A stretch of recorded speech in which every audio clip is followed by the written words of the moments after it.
вокзалдын ары жылдырган мерлер дагың алдамча 30 миллиард жегенде 10 мүнөт колча узаттык. Элмирбек Иманалиевдин шакирти Айтыш коомдук фондунун төрагасы Асылбек Маратов 26 мартта Улуттук коопсуздук мамлекеттик комитетинен эскертүү алганын айтып чыкты. Медиа хаб Төкмө акынга байланышканда, ал январь айында Иманалиевди эскерүү айтышында төккөн сөздөрү үчүн атайын кызматка кирип чыкканын айтып берди. Асылбек Маратов ошол иш чаранын аягында Элмирбек тирүү болгондо акыйкатты ырдамак деп сөзүн баштап, коомдогу көрүнүштөрдө элдин көйгөйүн, Акылбек Жапаровдун отставкасын сүрөттөгөн. Элмирбек кандай болгонун, элгең айткан ойлорун, устатын кандай болгонун, даңуңгулуң айткан ойлорун, залкардын жолдоп жолдорун биз басканын айтып ырдайла, обонун ыры термеси дастанын айтып ырдайла, жакшылыкка көңүлдүн чачканын айтып ырдайла, эл акынын Элмирбек булуу көл элем мелмилдеп, манчызгап жайым жүргөн жок, мага сыйлык бергин деп, болбосо Пахтакордагы болбогон, кошоматчы болбогон, кыргыз элдин ойлосом, кыйынчылыгын ойлогон, көрсөң эл акыны Турбаева, эл акынын ушундай, эл көзүн чөң ырдайла, Элмирбектин эскерип келгендерген рахмат, акындарга ак бата бергендерген рахмат. Элмирбек тирүү болгондо азыр акыйкатты чындыкта болгонун айтып ырдамак, кимди ким ойлоп олтурсаң сойгонун айтып ырдамак. Бирок антседаң ушул заманда, алдыга жылган заманда, өнүгүп аткан заманда, өнүкпөй коюу жаманда, азыр ойлоп олтурсаң бай болгондуң үйрөткөн, о бизнесмендиң үйрөткөн, карапайым калкымдын акчасын алып гүлдөшкөн, оң спикерлер, коучтар, алар спекулянт, сволочтар, илкип баскан кыргызга илимдин түрү көбөйдү, төшөктөн бериң үйрөткөн, билимдин түрү көбөйдү, биринен бири бөлүшкөн, бирин бири сөгүшкөн, диниңдин түрү көбөйдү, кызыл чач, жашыл чач коюп, инимдин түрү көбөйдү, айтор бар элең азыр алдамча, бар элең азыр жалганча, жанагың афоризм деп айткан, жолдоңда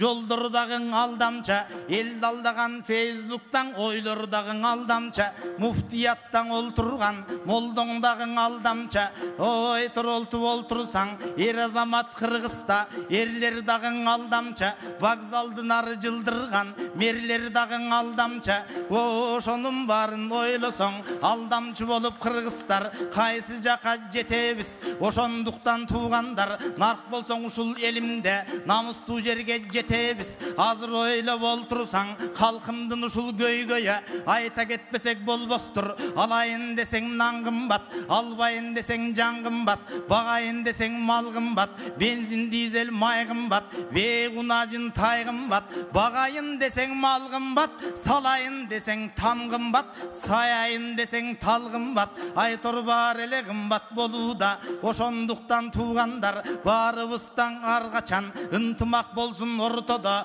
30 жылдын ичинде, о көзүбүздү кызартып, көптөн карыз сурадык, көзүбүздү кызартып, салыкты мына жыйдык го, карапайым калкымдын жонуна нечен тузарттык, 30 миллиард жегенде 10 мүнөт колча узаттык, ошондой болбой ылайым, биз дагы акыйкатка келеле, акындарга ушундай ак батаны береле, Элмирбек акын болгондо, болбосо чубак ажы болгондо, акыйкаттын баарысын айтмак экен кайрандар, ансе дагың биерде артында калган балдар бар, ушул жерде баарыбыз жашыбыз менен каарыбыз, нарктуу болсок экен деп, сапаттуу кыргыз биз болуп, салттуу болсок экен деп, баалаган дүйнөң элдере барктуу болсок экен деп, ак батаң алсаң акындар булдар Элмирбекке жетер деп, тилеп аткан малыбыз, жаш балдардын баарысын сүрөп аткан малыбыз, мамгатчыбыз баш болуп, Карганбек агам төш болуп, Самый кожом мирланым, ушул жерде сөз болуп, Чувашчылар келбей калса да, жакшылар келген турбайбы, барыңыздарга туугандар, эсенчилик каалайбыз. Бүгүнкү келген барыңа,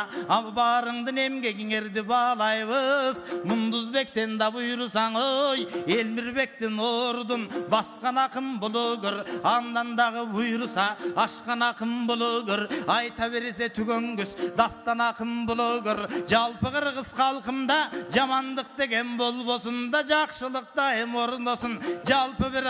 кыргыз бар болсун, барыңды жараткан Кудай колдосун.